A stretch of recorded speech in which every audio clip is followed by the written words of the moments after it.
Hello everyone, welcome back to my YouTube channel English by SK sir. So friends, last session में हम लोगों ने pronoun के एक और कंसेप्ट को समझने की कोशिश किया है, जो कि था हमारा रिफ्लेक्सिव प्रोनाउन। ठीक है, रिफ्लेक्सिव प्रोनाउन का प्रयोग हम कब करते हैं ये हमने देखा है। कुछ एग्जाम्पल कुछ क्वेश्चन भी हम लोगों ने किए हैं। तो रिफ्लेक्सिव प्रोनाउन क्या होता है कि जब आपको सेंटेंस में कोई भी एक्शन हो रहा होगा, सब्जेक्ट कुछ भी काम कर रहा होगा, ठीक है, तो वो काम किसी और पे किसी अन्य पे ना होते हुए खुद सब्जेक्ट के ऊपर अगर वो एक्शन हो रहा है तो उस कंडीशन में हम रिफ्लेक्सिव प्रोनाउन का प्रयोग करेंगे। ठीक है, और एक कंडीशन और अप्लाई होते हैं यहाँ पे कि अगर आपके पास में वाक्य में ऑब्जेक्ट अवेलेबल नहीं है, सब्जेक्ट है, वर्ब है, लेकिन ऑब्जेक्ट अवेलेबल नहीं होगा, तो फिर हमें एक ऑब्जेक्ट की आवश्यकता लगेगी। तो उस कंडीशन में भी हम क्या कर सकते हैं, हम ये अज्यूम कर लेते हैं कि जो भी एक्शन हो रहा है, कर्ता जो भी काम कर रहा है वो किसी अन्य ऑब्जेक्ट पे ना करते हुए खुद पे कर रहा है। तो उस कंडीशन में भी हम लोग रिफ्लेक्सिव प्रोनाउन का प्रयोग कर सकते हैं। ठीक है, आज हम प्रोनाउन के नेक्स्ट क्लासिफिकेशन जो कि अगला है, ये फोर्थ वन है, और इसको कहा जाता है डेमोन्स्ट्रेटिव प्रोनाउन। डेमोन्स्ट्रेटिव प्रोनाउन अगला प्रोनाउन कैटेगरी है आपका डेमोन्स्ट्रेटिव प्रोनाउन। क्या होता है, हिंदी इसका होता है संकेतवाचक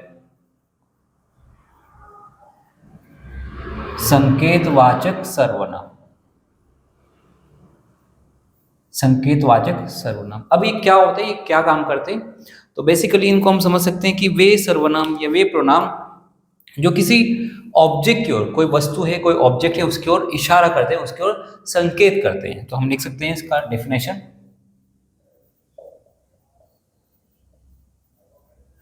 वे प्रोनाउन जो किसी ऑब्जेक्ट की ओर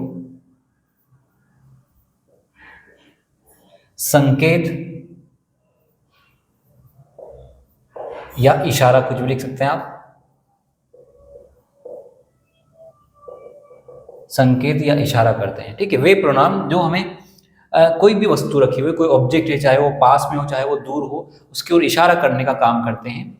ठीक है, तो उस कंडीशन में हम डेमोन्स्ट्रेटिव प्रोनाउन या संकेतवाचक प्रोनाउन का प्रयोग करते हैं। एग्जाम्पल के रूप में आप जानते हैं, बिल्कुल बेसिक कंसेप्ट है, दीज, दैट, फिर दीज, दोज, ठीक है, सच, है ना, ये सब आपके क्या है, डेमोन्स्ट्रेटिव प्रोनाउन है।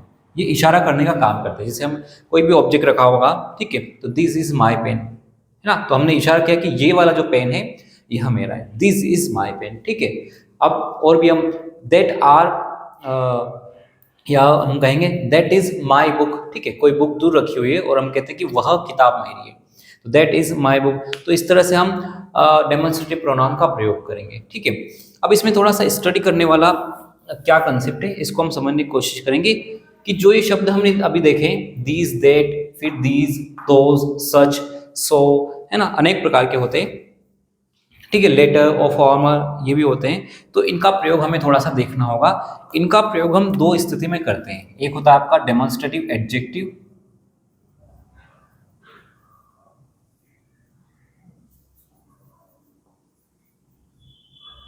और दूसरा होता है आपका डेमोन्स्ट्रेटिव प्रोनाउन के रूप में इनका प्रयोग देखते हैं।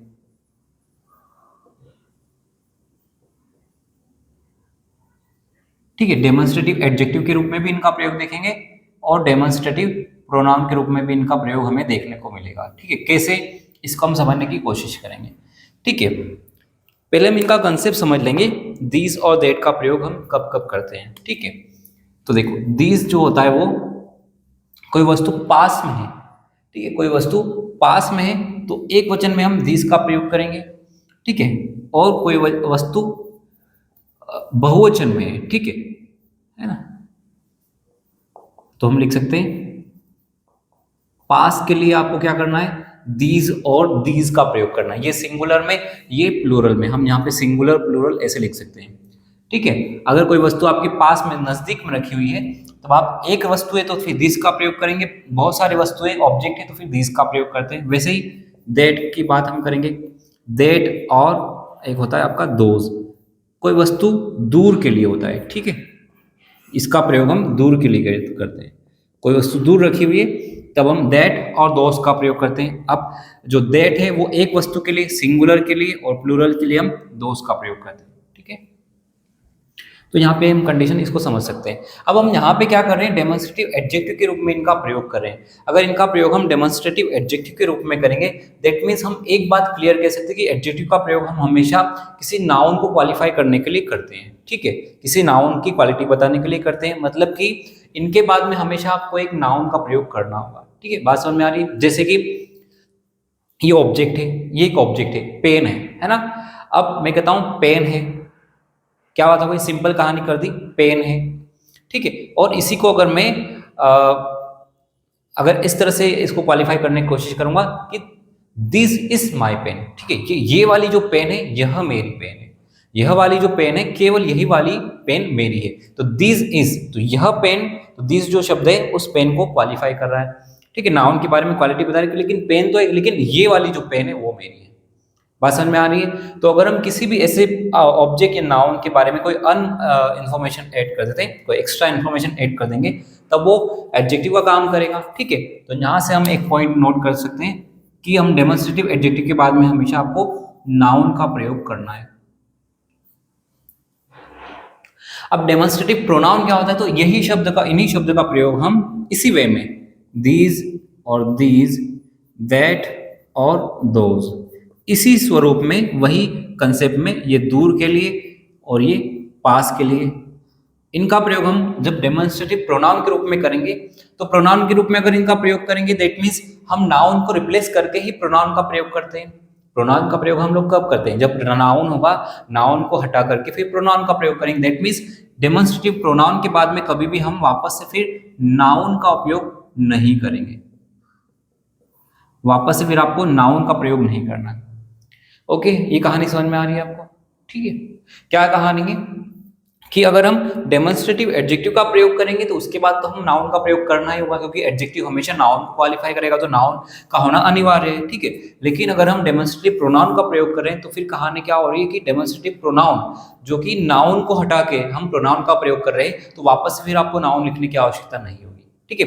ये कहानी यहाँ पे आपको समझना है, ठीक है, ओके, ठीक है। इसी को आप सिंगुलर प्लूरल आप लोग ध्यान रखेंगे। सिंगुलर के लिए दीज है, प्लूरल के लिए दीज है, ये पास के लिए, फिर सिंगुलर के लिए दैट है और प्लूरल के लिए दोज है, ये दूर के लिए, ठीक है। तो इस कहानी को हम लोग नोट कर सकते हैं। अब हम करेंगे इसके कुछ एग्जाम्पल, ठीक है, नोट कीजिए।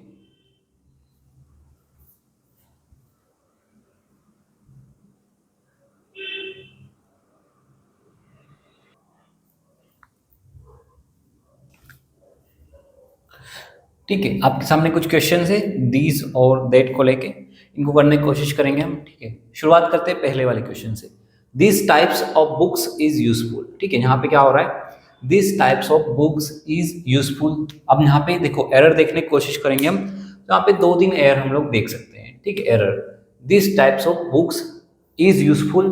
अब हम किसी किताबों का एक प्रकार बता रहे हैं, यहाँ पे हम किताबों का एक प्रकार करें कि भैया इस प्रकार की किताबें, मतलब कि धार्मिक किताबें मुझे पसंद है। तो अब धार्मिक एक प्रकार हो गया है, तो हमने कितने प्रकार की बात कर रहे हैं, एक ही टाइप की बात कर रहे हैं। तो यहाँ पे तो दीज ये आपका सिंगुलर एडजेक्टिव है, और फिर आपका ये टाइप नहीं होगा, टाइप्स नहीं होगा, क्या होगा, this type of books is useful, ठीक है। इस प्रकार की किताब यूजफुल होती है, ठीक है, एक ही टाइप बता रहे हैं हम, ठीक है, इसलिए दिस के साथ में सिंगुलर नाउन रखना पड़ेगा, ठीक है। Second, these informations are reliable. Reliable मतलब विश्वसनीय, विश्वसनीय, रिलायबल मतलब कि जिस पे भरोसा किया जा सकता है, ठीक है। दीज इंफॉर्मेशंस आर रिलायबल, ठीक है। अब यहाँ पे कह रहे हैं कि इस प्रकार की जानकारी, यह जानकारी क्या है, रिलायबल है, ठीक है। अब हम जानते हैं इंफॉर्मेशंस जो होते हैं ये आपका क्या होता है, अनकाउंटेबल नाउन होता है, हमने भी पढ़ा भी था। अनकाउंटेबल नाउन होगा, दैट मीन्स इसके साथ हम कभी भी क्या नहीं करते हैं, इसका प्लूरल नहीं बना सकते हैं, ठीक है। तो क्या करेंगे, दीज नहीं होगा, इसके साथ हम लिखेंगे these information, this information are, और यहां पे भी हम करेंगे is, this information is reliable, ठीक है। इसको पूरा हमें सिंगुलर फॉर्म में रखना है, singular singular singular. Third, she loves these kinds of dresses, उसे पसंद है दीज काइंड्स ऑफ, उसे इस प्रकार की ड्रेसेस पसंद है। अगर हम कहेंगे उसे हम एक प्रकार की बात करें कि भैया उसे ये वाले प्रकार की ड्रेस पसंद है। अब उसमें बहुत सारी ड्रेसेस होती है लेकिन प्रकार एक है, तो हम इसको दिस काइंड ऑफ ड्रेसेस कहेंगे, दिस काइंड्स ऑफ नहीं होता है, ठीक है, क्योंकि हम एक ही प्रकार की बात कर रहे हैं। This is my book, this is, अब ये दिस बहुवचन है तो यहाँ पे इज नहीं होगा, दीज आर माई बुक्स, ठीक है।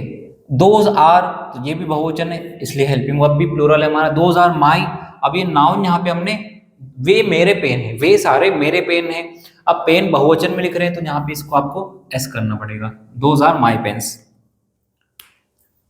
ठीक है। चलो अब इसके बाद देखो हम एक डेमोन्स्ट्रेटिव प्रोनाउन में और दो शब्द होते हैं, एक होता है फॉर्मर और दूसरा होता है लेटर। फॉर्मर मतलब पहले, पहले वाला, और लेटर मतलब बाद वाला।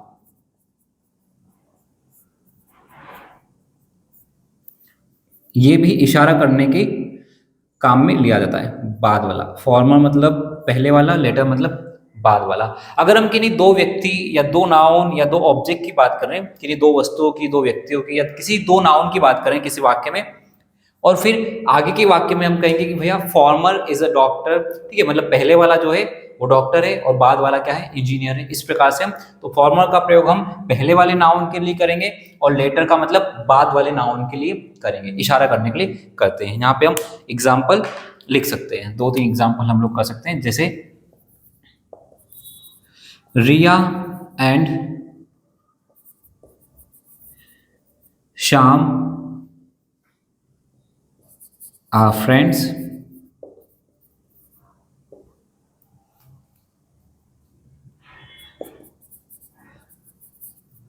former is a doctor and later is a engineer।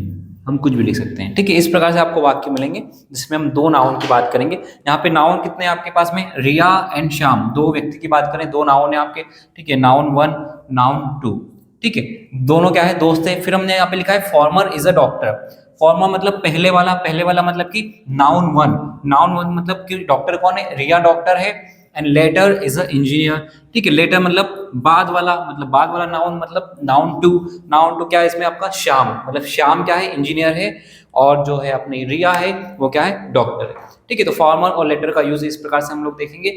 Next lecture में हम लोग इसकी थोड़ी डीप स्टडी करेंगे और डेमोन्स्ट्रेटिव प्रोनाउन का कुछ एक और कंसेप्ट जो होता है आपके एग्जाम में पूछा जाता है उसके बारे में हम बात करेंगे, ठीक है। आज के लिए इतना ही, थैंक यू सो मच।